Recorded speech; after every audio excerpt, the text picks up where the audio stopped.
From 1969 to 1980, Colombian serial killer Pedro Lopez terrorized the nation by raping and murdering up to 300 children. Today, his whereabouts remain a haunting mystery as he has managed to evade capture, leaving a chilling void in the pursuit of justice. But before we delve into that, we welcome you to our channel where we provide you to the information about a serial killer of history. Without further ado, let's get started. During the late 1970s, several young girls went missing across Peru. At first, the disappearances were largely unnoticed, as many of the girls were street children or members of indigenous tribes. But one day, a group of Ayacucho's people witnessed the near kidnapping of a 9-year-old girl and stopped her would-be abductor, a man named Pedro Lopez. Rather than turning Lopez over to the police, however, the tribe members beat him, stripped him of his clothes, and started to bury him alive, presumably so that he could die a slow, agonizing death. Lopez likely would have perished, if not for an American missionary who happened upon the scene and convinced the tribe people to report Lopez to the police. However, local authorities never took Pedro Lopez into custody.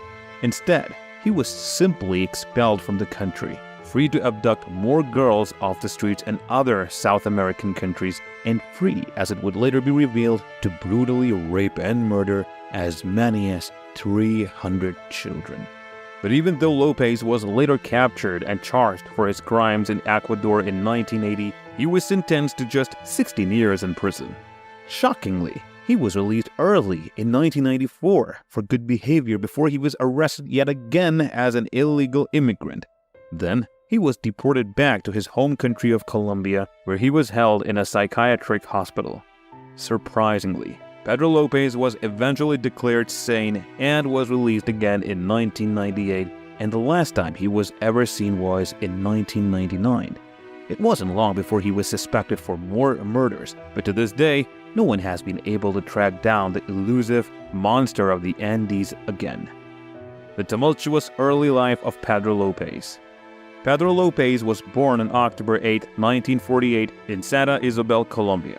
His father died about 6 months before he was born, a member of a right-wing party who was killed during La Violencia, a 10-year civil war between the country's conservatives and liberals that lasted from 1948 to 1958.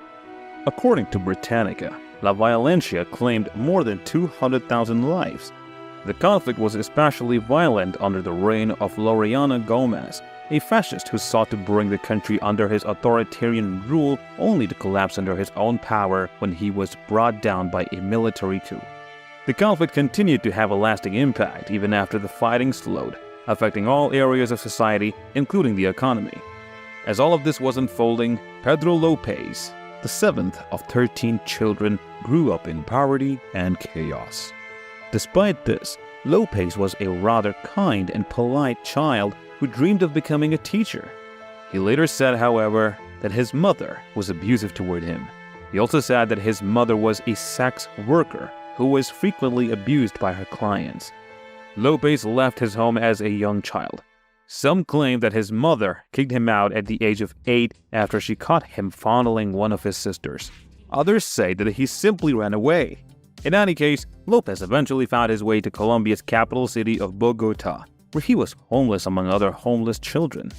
Like many unhoused youths in the area, Lopez joined a gang and got involved with drugs. At one point, a seemingly kind stranger offered him a place to stay for the night and then sexually assaulted him.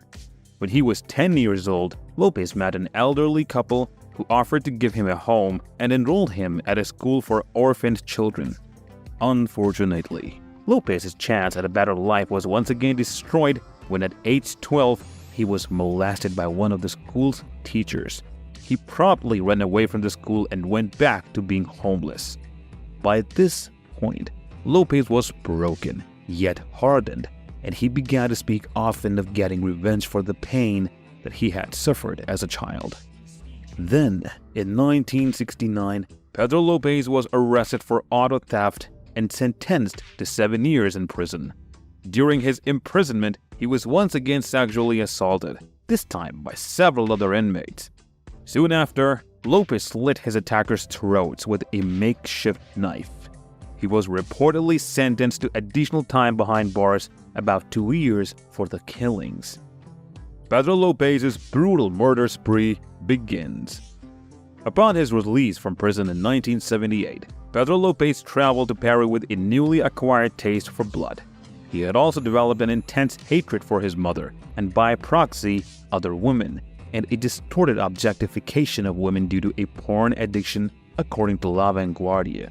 But instead of targeting his mother or other adult women, Lopez decided to start kidnapping and killing young girls in the Ayacucho region of Peru. Lopez later explained that he started by abducting girls from the nearby indigenous communities, especially those in the more remote areas. He offered the young children gifts if they came along with him, specifically targeting the ones with a certain look of innocence. After luring a victim away from her loved ones and local community, Lopez explained, "I would take her to a secret hideaway where prepared graves waited. I cuddled them and then raped them at sunrise. At the first sign of light, I would get excited. I forced the girl into sex and put my hands around her throat. When the sun rose, I would strangle her." Lopez delighted in watching a certain light go out in his victim's eyes, but his murderous rituals didn't end with the young girls' deaths. He would then violate their dead bodies before hiding or burying the corpses before he went after his next victims. He also noted that he never kidnapped or killed white girls because their parents were too watchful. He would later claim that during this period in Peru, he murdered more than 100 girls between the ages of 9 and 12, which would eventually earn him the moniker Monster of the Andes. The string of murders only came to a halt because a group of Ayacucho's indigenous people discovered Lopez as he was attempting to lure away a 9-year-old girl from their community. "Indians in Peru had me tied up and buried in sand to my neck when they found what I had been doing to their daughters," Lopez recalled of his near-death experience. "They had placed syrup on me and were going to let me be eaten up by ants, but an American missionary lady came by in her jeep and promised him she would turn me over to the police." The Ayacuchos reluctantly agreed to let the women take Lopez to the police, dug him up, and returned his belongings to him. But as Lopez and the American women walked away, some accounts say she never handed him over to the police. Other accounts say that Lopez was handed over, but managed to escape as he was being sent over to Ecuador. In either case, Lopez was once again free and his violent crimes continued. The capture and eventual release of the Monster of the Andes. In the late 1970s and 1980, more and more young girls were disappearing as Pedro Lopez had moved on to Colombia and Ecuador. However, without any bodies, most police officers assumed that the disappearances were related to human trafficking or child runaways, not a serial killer. But as 9 News reported, their opinion changed in 1979 when a flash flood in Ambato, Ecuador revealed the bodies of 4 young girls. The discovery was shocking, but when locals reported seeing Lopez leading a 10-year-old girl away just days later, they connected the dots. Police quickly apprehended Lopez, and an undercover investigator posed as his cellmate to get a confession. In their cell, Lopez ended up telling his cellmate about the brutal rapes and murders he had committed. Lopez eventually led police to a mass burial site where he had dumped the bodies of 53 of his victims. A few months later, Lopez claimed to have killed many more, placing the total number by his count at more than 300. However, some experts have suggested that Lopez may have been exaggerating and that the number of victims may in fact be closer to 70. In 1980, Pedro Lopez was ultimately convicted for the murder of 110 people and sentenced to the maximum prison term allowed under Ecuadorian law at the time. Unfortunately, that was only 16 years. Then he was released 2 years early in 1994 for good behavior and deported back to Colombia. There, he was expected to face the firing squad for his crimes committed in that country, but prosecutors were unable to make a case for it. A judge instead declared that Lopez was insane and ordered that he be placed in a psychiatric hospital. But then in 1998, the hospital unexpectedly declared him to be sane and released him. Lopez was supposed to report to the police each month after that, but he never did. Just a few years later, in 2002, Interpol issued a new warrant for his arrest in connection with a new murder case.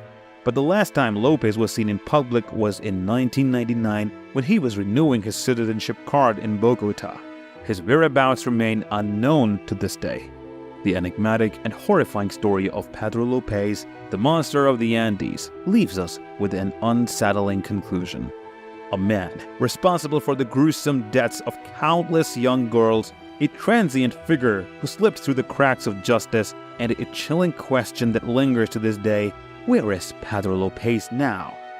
His whereabouts, shrouded in mystery, serve as a stark reminder of elusiveness of evil and the haunting echoes of his heinous crimes.